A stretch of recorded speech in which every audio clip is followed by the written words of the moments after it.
राज्यसभा सांसद रजनीश अग्रवाल ने वंदे मातरम को लेकर कांग्रेस पर तीखा हमला बोला। बता दें कि उन्होंने आरोप लगाया कि जब राज्यसभा में वंदे मातरम के संदर्भ में विधेयक लाया गया तब कांग्रेस ने नारेबाजी करते हुए सदन से वॉकआउट किया। वहीं अग्रवाल के मुताबिक कांग्रेस का विरोध इस बात को लेकर था कि वंदे मातरम के अपमान को लेकर दंड का कोई प्रावधान न बने। साथ ही रजनीश अग्रवाल ने कहा कि 15 अगस्त को नई दिल्ली स्थित एआईसीसी मुख्यालय में वंदे मातरम के गायन के दौरान कथित तौर पर जो घटना हुई उसने कांग्रेस की नीति और सोच को एक बार फिर उजागर कर दिया। वहीं उन्होंने कहा कि वंदे मातरम केवल एक गीत नहीं बल्कि भारत माता की आरती, आराधना और साधना का प्रतीक है। उन्होंने कांग्रेस के इतिहास का जिक्र करते हुए कहा कि 1937 में कांग्रेस ने वंदे मातरम के 6 छंदों को घटाकर 2 छंद कर दिया था। वहीं अग्रवाल ने आरोप लगाया कि मुस्लिम तुष्टीकरण की राजनीति के चलते कांग्रेस ने वंदे मातरम का अपमान किया है। वहीं राज्यसभा सांसद ने कहा कि 1905 के बंग भंग आंदोलन के दौरान वंदे मातरम देश में क्रांति का स्वर बन गया था और अंग्रेजी हुकूमत के खिलाफ सशक्त आवाज के रूप में उभरा था। वहीं उन्होंने कहा कि स्वतंत्रता आंदोलन में वंदे मातरम ने देशवासियों के भीतर राष्ट्रभक्ति और स्वाधीनता की भावना को मजबूत करने का काम किया। साथ ही उन्होंने आरोप लगाया कि कांग्रेस का रवैया उसके राष्ट्रवादी प्रतीकों के प्रति उसकी सोच को दर्शाता है और 15 अगस्त की घटना ने इसी मानसिकता को एक बार फिर से सामने ला दिया है।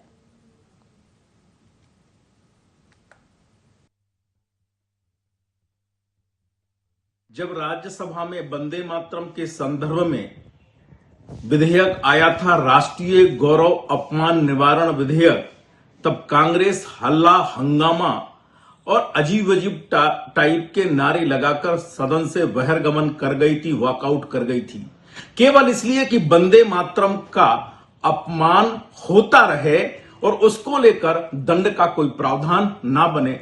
राष्ट्रीय गौरव का विषय वंदे मातरम भी बनकर उसी विधेयक में शामिल ना हो जाए और वही कृत्य 15 अगस्त को जो दिखाई सुनाई पड़ रहा है वह कांग्रेस की नीति, कांग्रेस की सोच वंदे मातरम के बारे में स्पष्ट उजागर करता है। ये वही कांग्रेस है जिसने 1937 में वंदे मातरम को 6 छंदों से 2 छंदों में कर डाला। ये वही कांग्रेस है जिसने मुस्लिम तुष्टीकरण की राजनीति के कारण वंदे मातरम का अपमान किया, जो भारत माता की आरती है, आराधना है, साधना है, गौरव का गान है। वंदे मातरम जो 1905 में बंग भंग आंदोलन के दौरान क्रांति का कारण बन गया, अंग्रेजों के विरुद्ध एक सशक्त आवाज, अभिव्यक्ति बन गया, जिस वंदे मातरम को गाकर, नारे लगाकर चौक चौराहों पर, गांव में, बस्तियों में, शहरों में, पूरे देश भर में मैसूर हो, त्रावणकोर हो, आंध्रा हो या पूरा का पूरा उत्तर भारत हो, पंजाब हो, महाराष्ट्र हो, जगह जगह स्थानों पर, चौराहों पर 6 छंदों का वंदे मातरम गाया जाता रहा।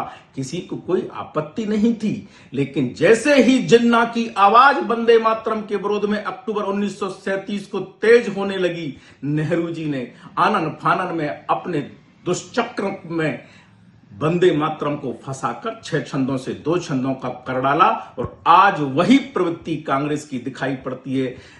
हमारी सर्वोच्च संस्था लोकतंत्र की, जिसने वंदे मातरम को लेकर विधेयक पारित किया, राष्ट्रीय गौरव अपमान निवारण विधेयक में वंदे मातरम को शामिल किया, लेकिन कांग्रेस उसमें भी शामिल नहीं हो पाई और आज उसकी प्रवृत्ति स्पष्ट रूप से दिखाई पड़ती है। एक घोर भर्त्सना, घोर आपत्तिजनक और कांग्रेस की असलियत उजागर करने वाली वोट की खातिर केवल और केवल तुष्टीकरण की राजनीति इस देश में नहीं चल सकती। क्रांतिकारियों का अपमान सहन नहीं हो सकता।